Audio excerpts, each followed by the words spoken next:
London Uncovered. As we are soaking onto a new episode, and today we are talking about the healing power of poetry. Yes, William Wordsworth describes poetry as the spontaneous overflow of powerful feelings. It takes its origin from emotion collected in tranquility. Poetry is a literary work in which the expression of feelings and ideas is given intensity by the use of distinctive style and rhythm. And they say a poet is one who is prepared to reject all other purposes in favor of the possibilities of language freed from utility. And I clearly remember my first poem in my primary school was on my mother. And it went something like this: Mother, you are my goddess in this beautiful world. Your love that cannot be described, your sacrifice that cannot be revised. You will love me even if I'll be a dacoit or a thief. O goddess mother, that I should say, may God be with you every night and day, and all the happiness you gave me alone, I shall consider them as a loan, and all the loan I shall try to pay all my life with happiness and joy. And research shows that poetry could be the new weapon in the battle against workplace pressure. Writing poetry has been shown to boost levels of immunoglobulin. Another study found that writing poetry helped 8% of patients to come off the antidepressants. Poetry therapy has been used for healing since Roman times. The first poetry therapist on record was the Roman physician Soranus, who prescribed tragedy for his manic patients and comedy for those with depression in the first century. The ancient Egyptians also recognized the healing power of words, writing on papyrus that was dissolved in solution and swallowed by the patient. The power of poetry makes it a real force to be reckoned with. Poetry can affect all generations and make people consider anything from love to loss. Indeed, poetry does what little else can. It can inspire, encourage, motivate, and transform. The poet speaks to the reader intimately and exclusively, giving them an insight into the inner workings of their minds, their ideas, their loves and hates. And if done well, it can illuminate parts of life to the reader that had never been considered. One of its most appealing qualities of poetry is that it can be performed in many ways, varying from a soliloquy to rap. Poetry has influenced a lot of people to let go things that hold them back and show them how to open their hearts and express their weaknesses and strengths for the world to see. And today we share some of the healing poems that touch our hearts.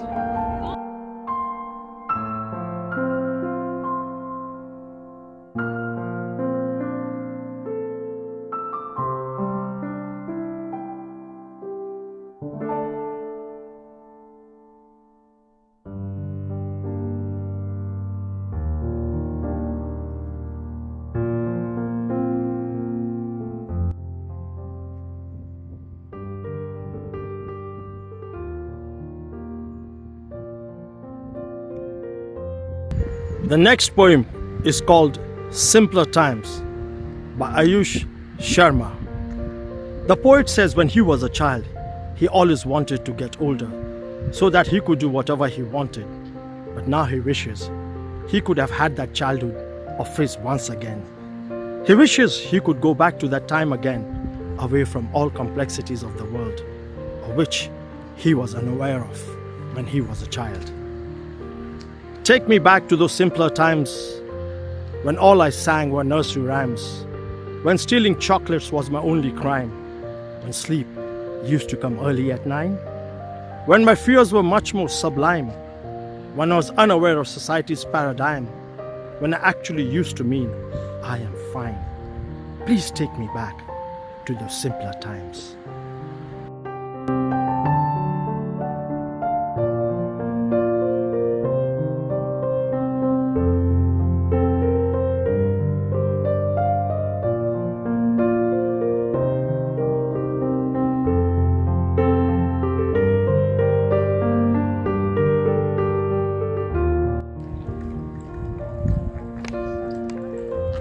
The next poem is called That's Life by Danny Joyce. This poem is about taking away all the negative with life, its ups and downs, and get back to basics. This life is a wonderful gift. Accept it, embrace it. It starts with a new day. Wake up and greet it. Life is a challenge. Take it head on and meet it. Full of opportunity, use it, don't waste it. This life is a mystery. Unfold it, solve it. It starts with meaning. Wake up and understand it. Life is a goal. Take it head on and achieve it. Full of promise, fulfill it, but keep it. This life is a tragedy. Face it, accept it. It starts with pain. Wake up and help numb it. Life is a struggle. Take it head on and fight it. Full of sorrow. Sorry, just overcome it. This life is precious. Hold it, treasure it. It starts with hope. Wake up and feel it. Life is a choice. Take it head on and make it. Full of knowledge. Use it and don't abuse it. This life is adventurous. Enjoy it. Explore it. It starts with a duty. Wake up and perform it. Life is love. Take it full on and love it. Full of beauty. Praise it and behold it. That life is life. Live it. Learn and grow. Life is good. Life is good. Be good with all that you know.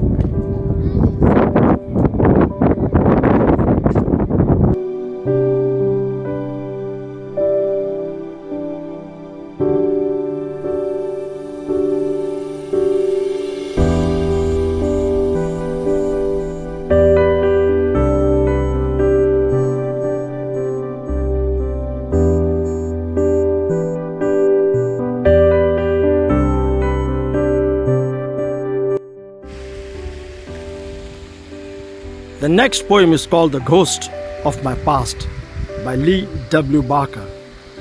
This is a poem about demons of the poet's past, following him and restricting him.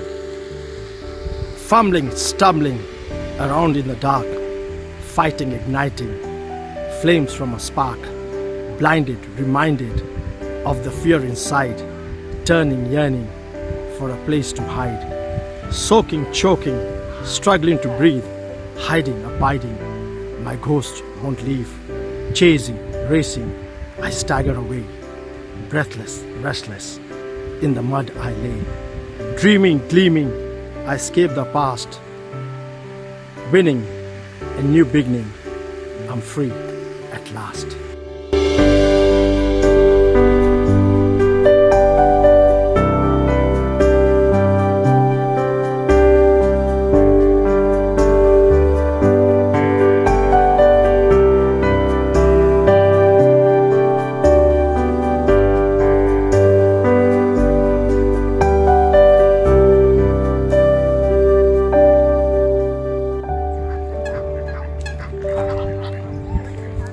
The next poem is called Life Happens by Jim Ellis. A single parent looking to a brighter future. Life is what we make it. It cares not what we do. No matter how we fake it, it always sees right through. If you try and lead it, it pushes from behind. If you try and read it, it soon will make you blind. Just let it freely take you. Enjoy life's carefree ride. And know it won't forsake you if you walk right by its side.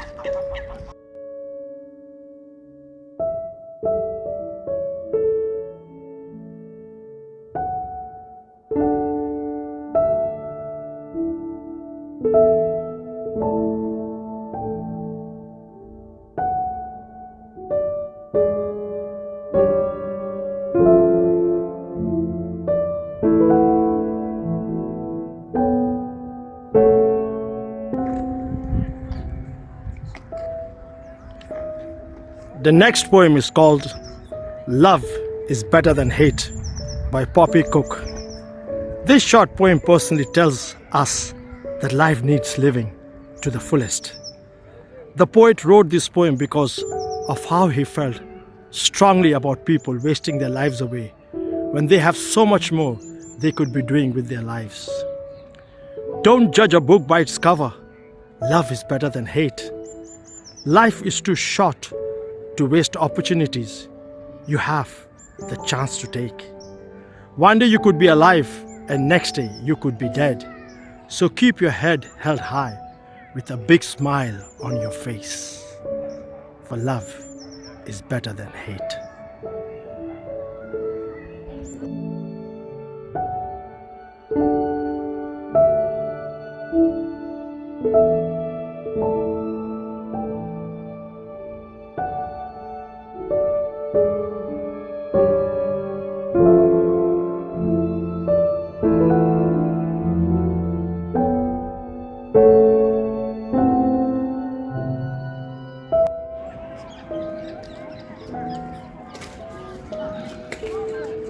And next, we have a very touching poem by Harold, and it is called Addiction is Deceiving.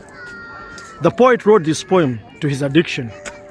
He didn't realize how much power it had over him until it finally destroyed everything he once had. He has a new life now, without that monster in it. This poem was a turning point for him. You are so deceiving. When you came into my life, you make me feel the best I can. Yet you stab me with your knife. You take away my money, my friends and my family too. You take away my dignity. My life revolves around you. You give me pain, then you take it away. You're playing a game that I don't want to play. I'm aware of you now. All that you do, listen, I want me back. I don't want you.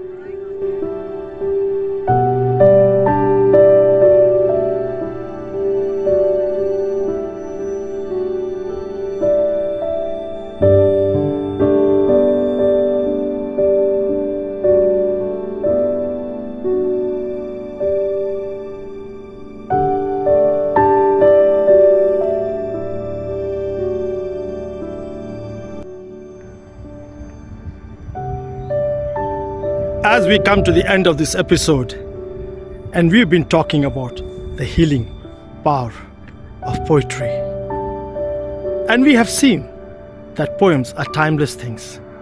They exist out of time and they resonate again and again when we read them. They allow us to be time travelers.